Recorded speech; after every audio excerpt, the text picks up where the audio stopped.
Hello, my name is Mehmet and I'm a researcher at the Verwey-Jonker Institute in Utrecht and the Erasmus University Rotterdam in the Netherlands. Youth with a migration background, they're raised with multiple cultures in their development and they have to deal with it. So they have to manage these different cultures in a socially and psychologically way in order to find a balance between them. So in different situations, you act differently based on where you are and who you face.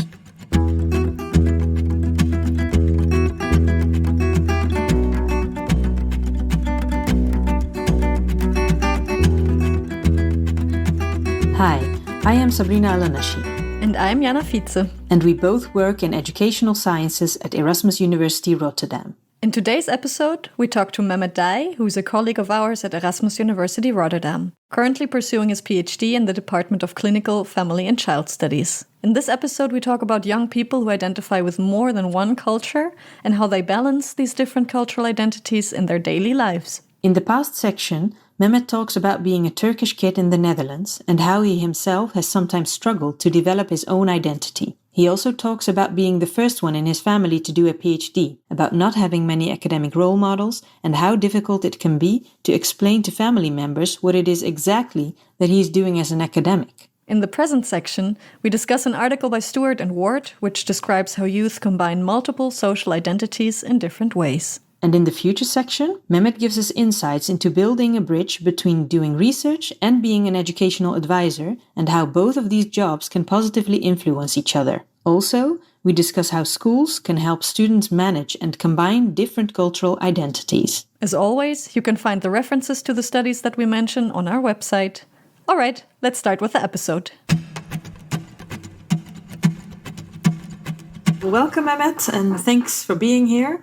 As in every episode, we'll start talking about the past. Can you tell us why did you become interested in the topic of managing the multicultural identity? I think it has several reasons. I studied pedagogy and I was interested in getting insight in the societal issues and mainly in the field of youth and education. And I think one of the things where we talk about in society is identity. And we talk about a lot of times, but it stays on the surface many times because it's like we're referring to some ethnic labels or gender labels or some kind of other labels. And that's what identity is. But it's also having a dominant narrative in the public and political debates, especially when we talk about young people. So it was for me as a kid in the Netherlands from Turkish parents, it was like, okay, what does it mean? So I think partially it was also the search of my own to give the meaning and what it means to me to be a Turkish-Dutch citizen in the Netherlands, but also what kind of way do you have to deal with it? So it was the narrative about identity which was not in depth discussed, and also my own things I experienced in this life. I think that's partially the reason where it all began for me. And every time with my study and after that, when I did some research or when I had some conversations about, for example, diversity and inclusion,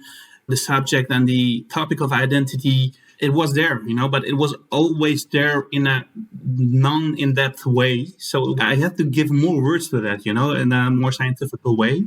So I think that's the main reason, or the main way how it went for me. Okay, nice. So that's why you became interested in the topic, because of your own background and because the topic was more on the surface, it needed more to be in depth. Yeah.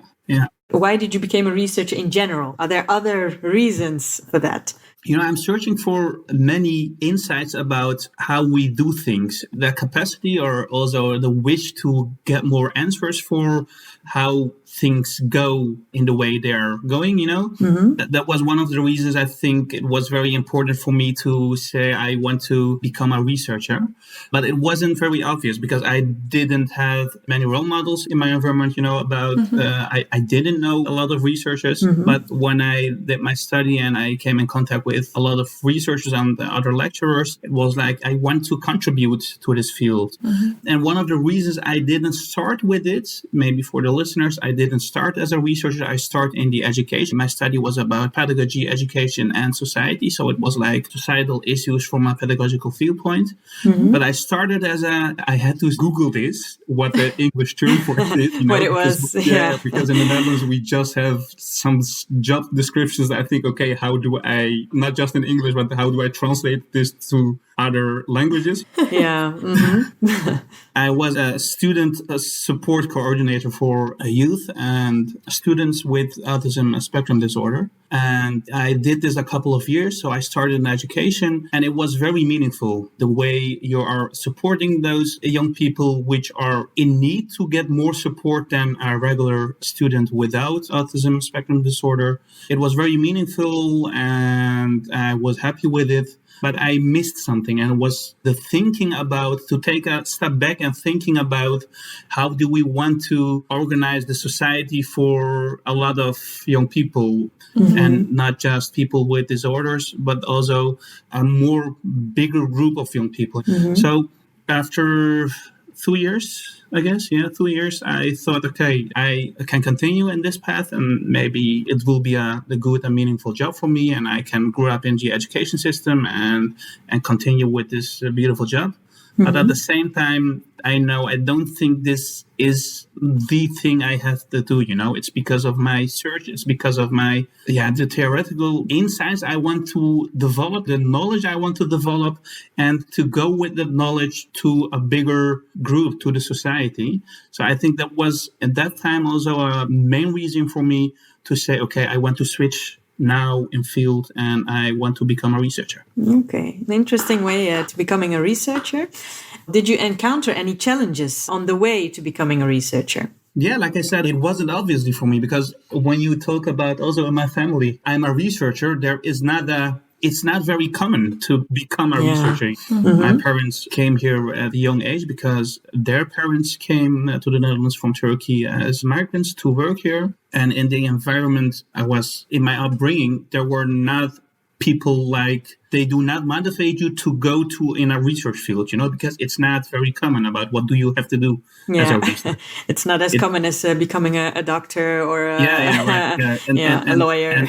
A lawyer, a doctor, that's that kind of thing. And especially, and I know where it came from, it's not, I'm not blaming my parents or it's like, it's their life, and they came here and I know my father wanted to study, but he didn't get the chance and the possibility to do it. And he always said to us, you have to study. We didn't get the chance for it and you have those possibilities, just grab it. So it wasn't like, you have to become a researcher and that's a good thing.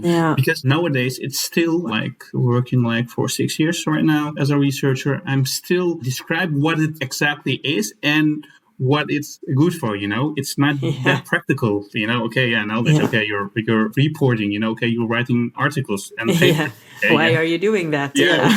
Why are you doing that? So that was one of the things, and I think it's a challenge, but at the same time it's also a motivation, so I don't to downplay it like it was just a challenge for me, so because my environment wasn't that supportive, but it's also a motivation to do it because of the fact it's not that common and you want to give more insight about which jobs are more to do and which is more possible. Yeah, right. So the uncommon things, What do you tell your parents now what it's good for that you're doing? I'm doing a research and I'm writing and I'm giving, and that's what I do, giving ministries and local governments advice about how they can support their education, their youth policy, etc. It still is something abstract for her. But when I say, it's pedagogy, and pedagogy is like developmental psychology. And so I'm also looking to stuff like how do we support the upbringing and the development of young people in the Netherlands. It becomes more sharper than that abstract thing as a researcher. But I also just received some comments like, okay, psychology and child, how do you mean? What is that? That's just psychology, Yeah, very recognizable. Yeah, interesting. So I'm trying it. This is also a balancing act to be able to describe what you do in your daily life, which you do also from a passionate way, passionately. And I love my job. I love the things I do.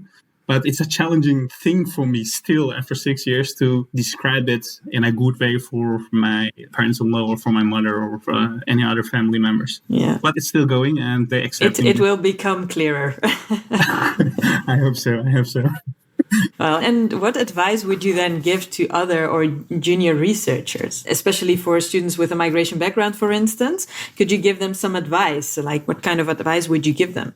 I think there is a good way to describe it from the viewpoint of knowledge. And knowledge is also a thing which is very important for many parents, despite the fact they didn't study the university or know not that much about it. But I think if you say I'm doing research and I want to do studies for understand the world better around us and to help other people with that, it's still abstract, but they know the added value about it. So I think you have to start with that to explain the added value of knowledge, getting more insight about how we organize our lives and how we give some meanings on some topics and how we want to become it in the future.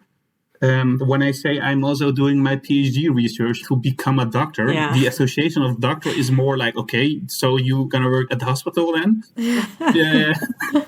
Very recognizable, yeah. Interesting. No, it's not hospital, but it's more like you will get a title, and in the scientific field, you will, with the title, you can continue with your research and you at that moment have an expertise at that point. So you shouldn't start with that. It's not like, I want to get my PhD title. Just start with, I want to get more knowledge about how we organize our society, and especially from a pedagogical viewpoint, when I talk about my research field, I want to support children in growing up in a healthy way, the development and supporting policy and practice for this.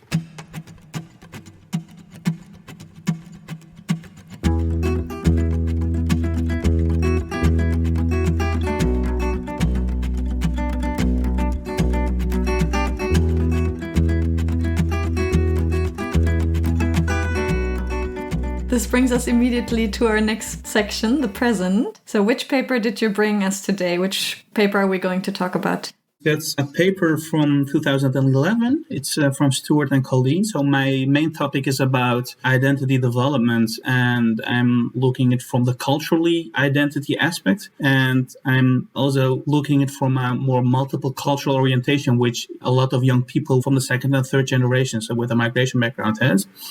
And this paper is from Stuart and Colleen, I guess professors in New Zealand, and they did research by using a qualitative methodology to explore the way the acculturation of young Muslims in New Zealand and the adaptation from young Muslims.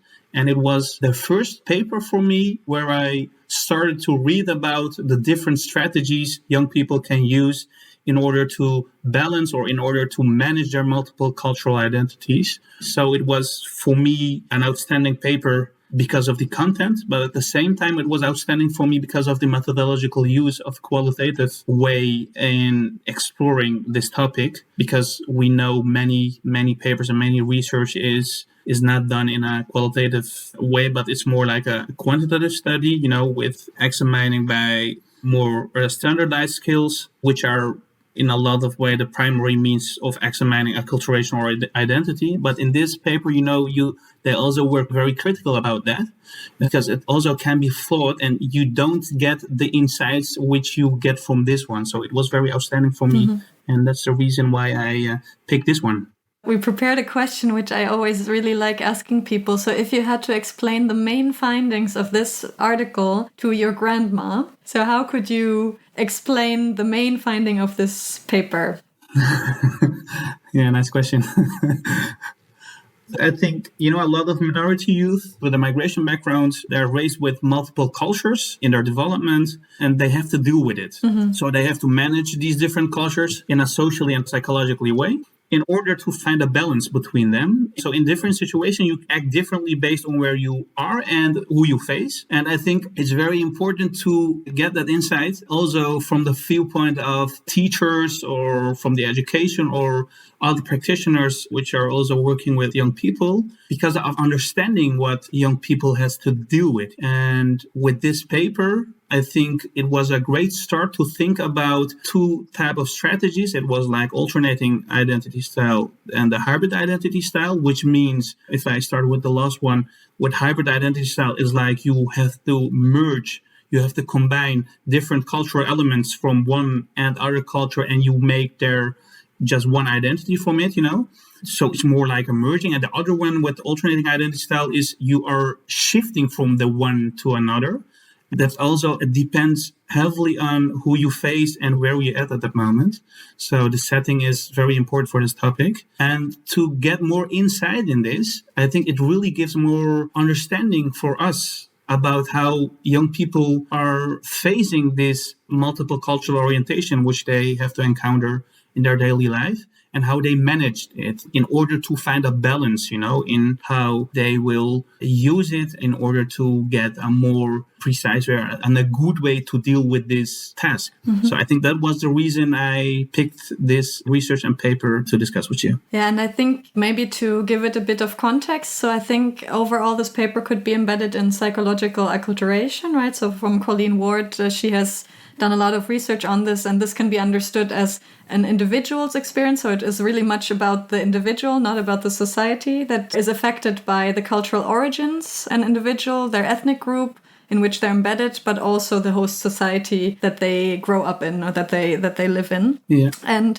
in this paper, the authors actually say that one of their goals is to describe within this acculturation framework how Muslim youth in New Zealand can achieve a balance of identities, right? So that is what you already said. Yeah, right. And a question that I had is like, what is the best way to achieve a balance? Like, is there a best way? Like, what do you think from your own research also? Maybe from your feelings, you will just say, yeah, let's merge, or the using of the hybrid identity style will be a good or will be the best way, because you're picking the good things, the good elements from different cultural origins, different cultural orientations, and you make one of them. We know from research in some way this is the case. It's a good way to do it. But I don't think it's very realistic. It's not just everywhere I will take those different cultural aspects from my cultural identities and I will make one from them. It's also it depends on the situation in the way it's inclusive, Is it possible to get it? And in what way will the other people will respond to it? That's also a very important thing for young people. And at this moment, we are just talking about it, rationalizing it, But it's not always a rational thing. It's also the common thing which a lot of young people have to deal with, and they are just looking for what's happening in this environment, and how do I have to use this one or the other one. So that point of alternating identity style, shifting between identities, is also a thing which you have to manage to get that balance, So it depends on the situation. It depends heavily on which people you face in that moment. So I don't think we have to say, hybrid identity, which is more, I think, from the feelings intuitively, more to say, that's a good thing because picking beautiful things together and making one thing from it. But I don't think it's very realistic to ask this to the youth, to young people, than to say, you have to manage to do it every time, at any moment. You have to do your hybridizing skill or a blending skill. Can you give a specific example of, for instance, a Turkish student alternating between identities or using its hybrid identity in different contexts? Like a specific example, do you have one? When I start with alternating, it's like when you're in the situation, like you are at college, and there is the topic to discuss about how you give the meaning on your ethnical cultural identity.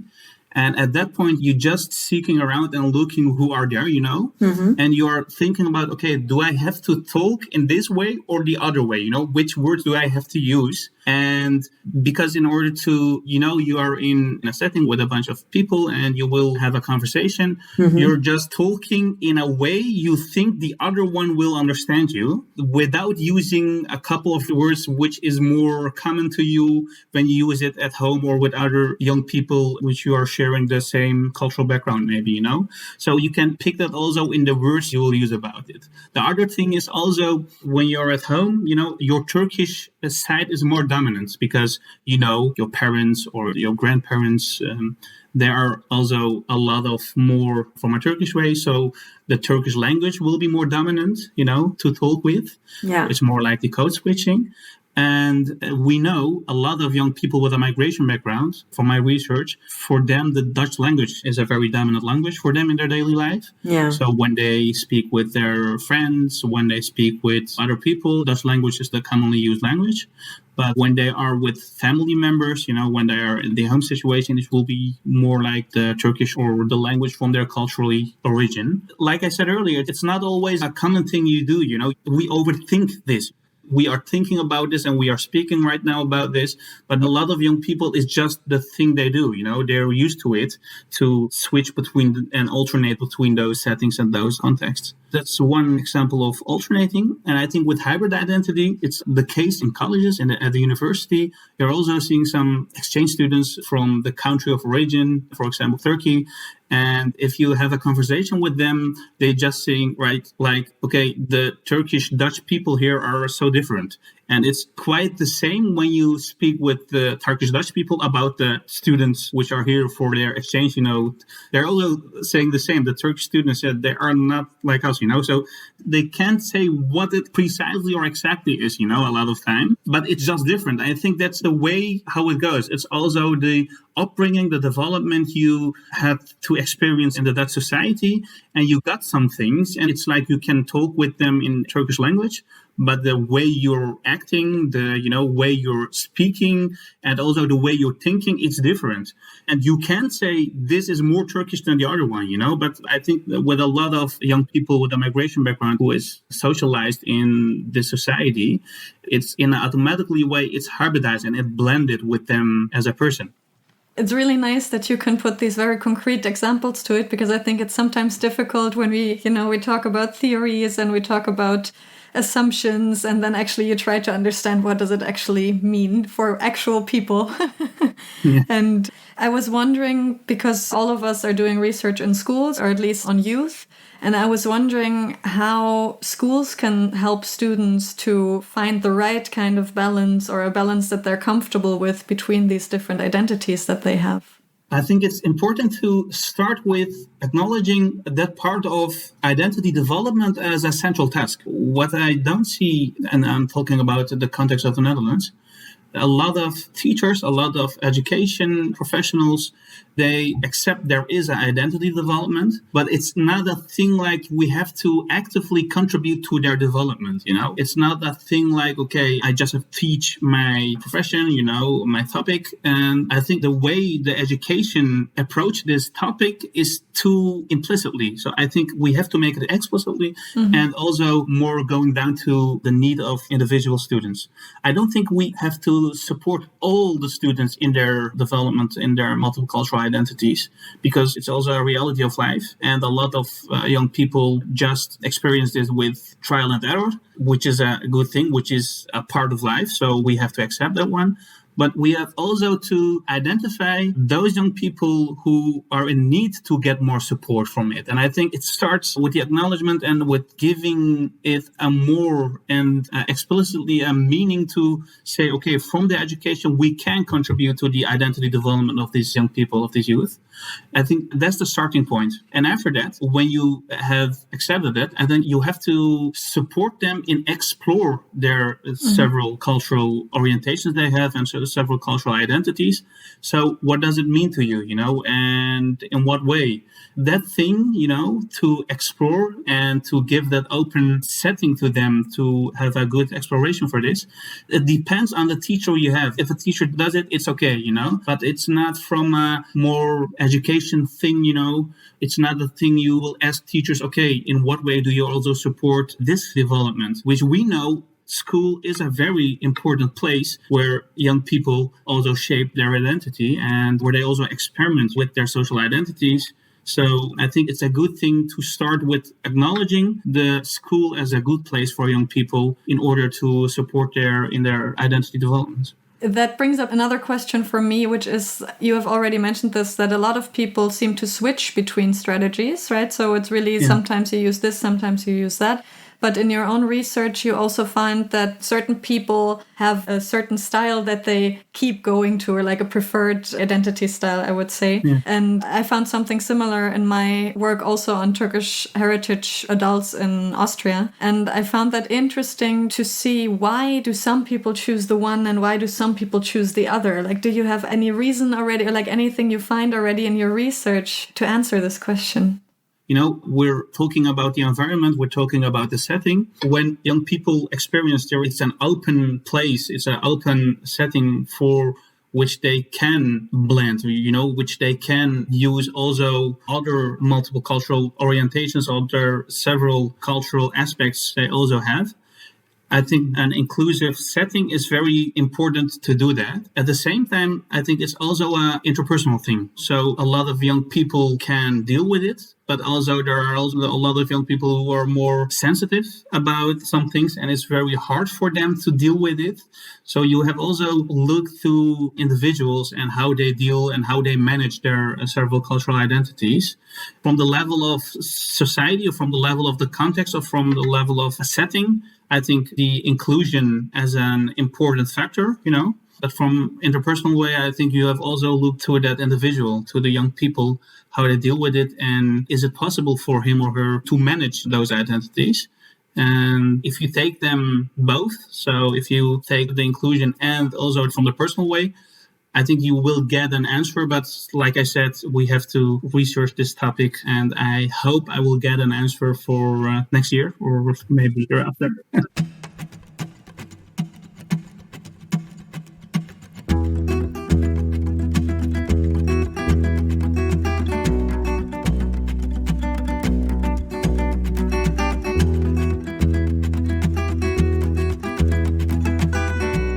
Well, this brings us to our next section, the future. What changes would you like to see in the upcoming years regarding research on your topic?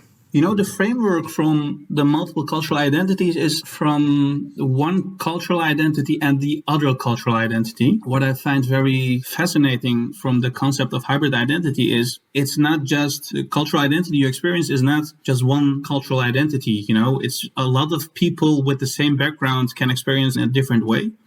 And the framework we use in science, it's about, there are theories and we have to collect our data. And after that, we look also to the theory, in what way do we see a combination, or in what way do we see it's also in the literature, how they describe this. And the framework we're using is from that viewpoint of the one culture and the other culture.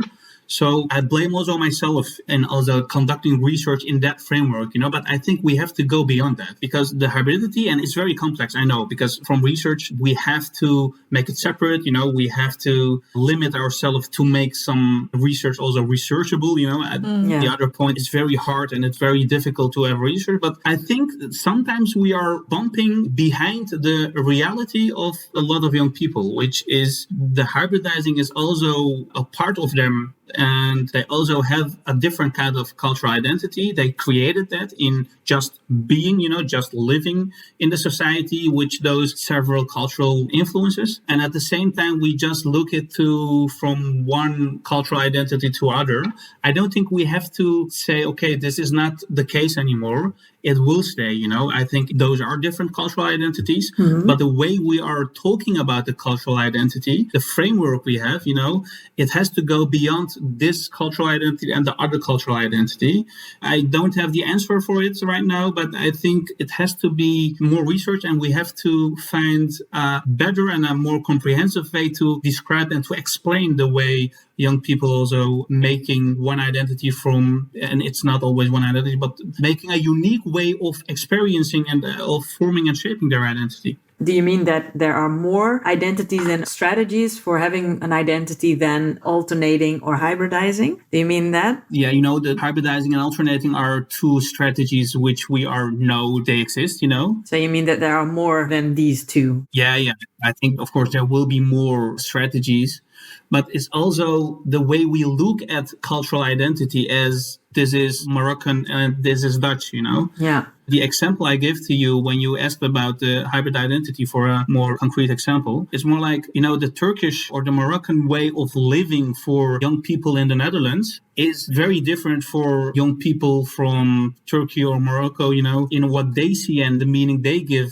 to their cultural identity. And it's also the case for the way you experience your Dutchness, Yeah. So if we just say, okay, this is your cultural identity and that's like Chinese, and the other cultural identity that's Dutch, but it doesn't do a justice to the complex reality which is experienced by a lot of young people. So I don't know how to research that at the proper way, but I think we have to go beyond just, okay, this is one kind of identity and that's from your ethnic heritage, Yeah. and that is from the dominant society. Yeah. And to go beyond that, it needs a new framework. Yeah. So that's also the reason why I think we have to do more qualitative research, which is more inductive.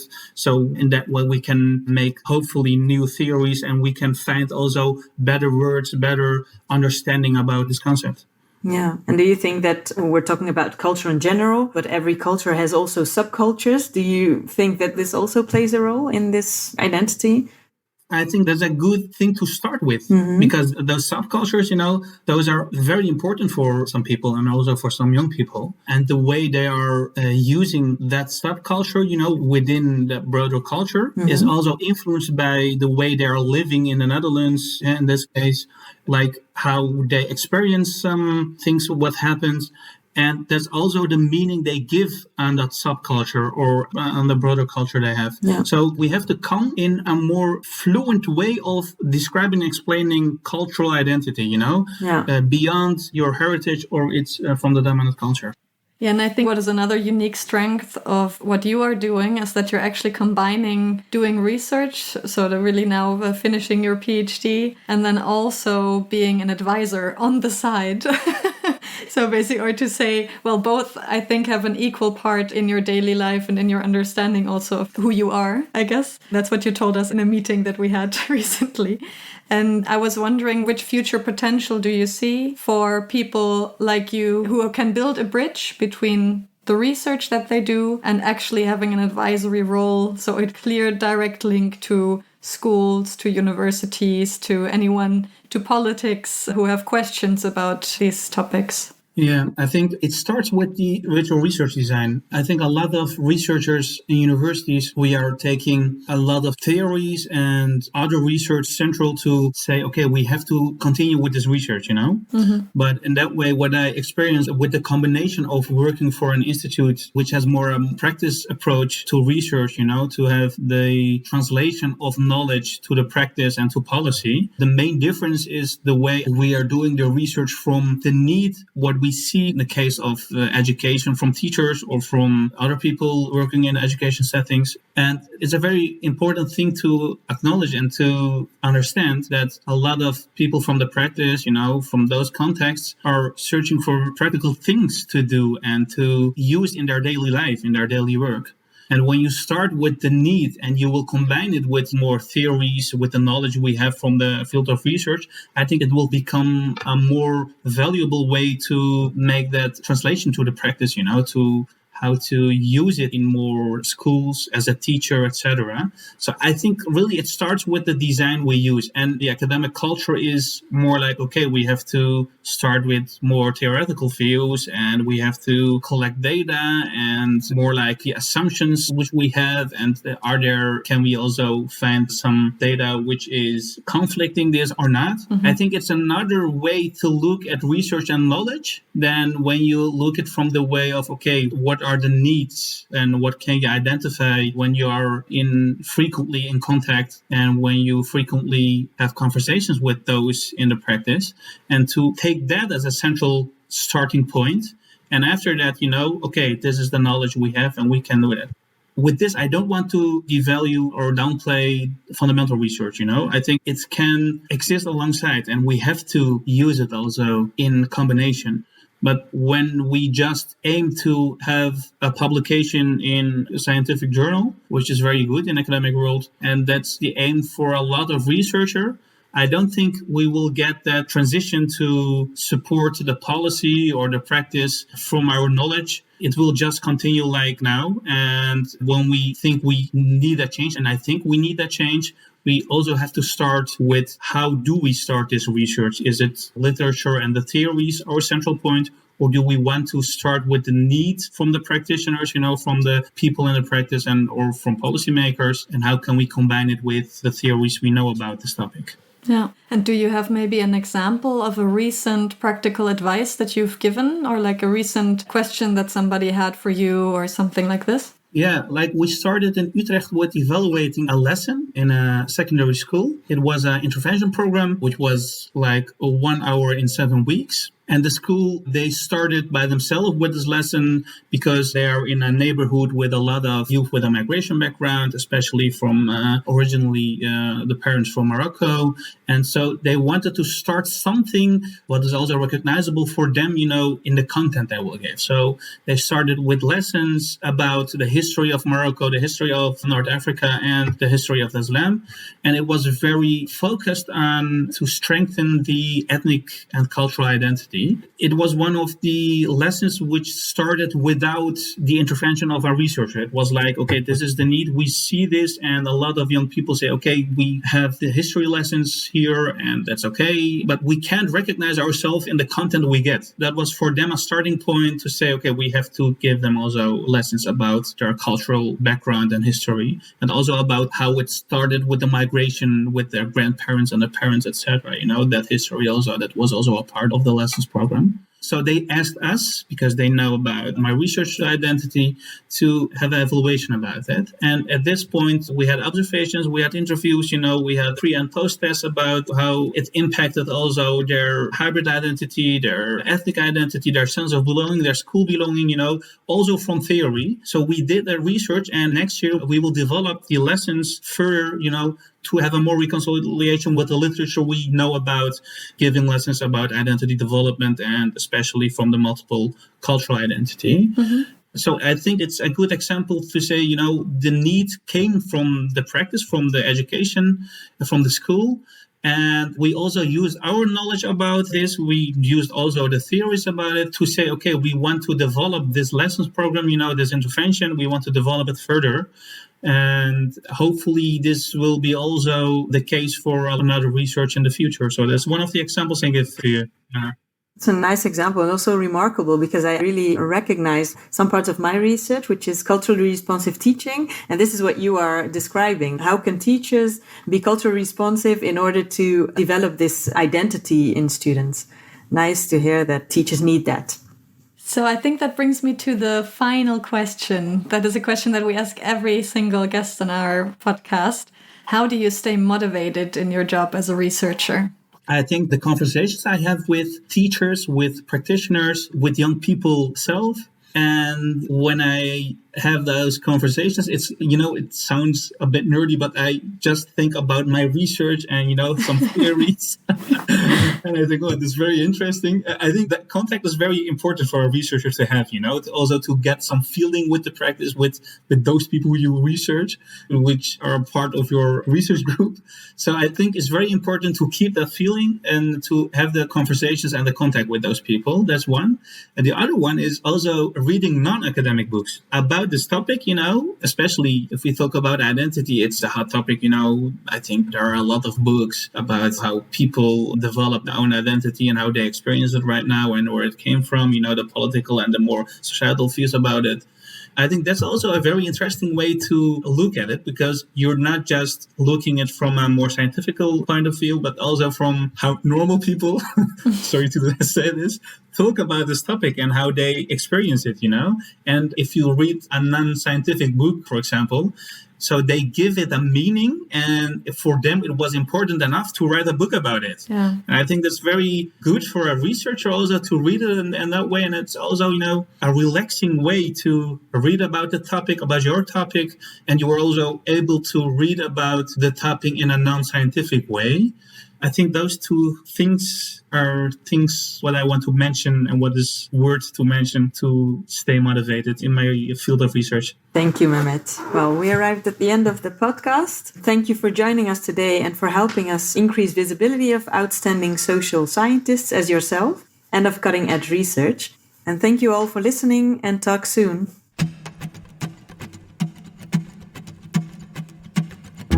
We want to thank Minor Revisions for the music, Max Kersten for post-production, Lotte Koyman for logo design, and Zeynep Alpay for artwork. Make sure to visit our website for bonus materials and to follow us on social media at Researching Diversity Podcast. Stay tuned and talk soon.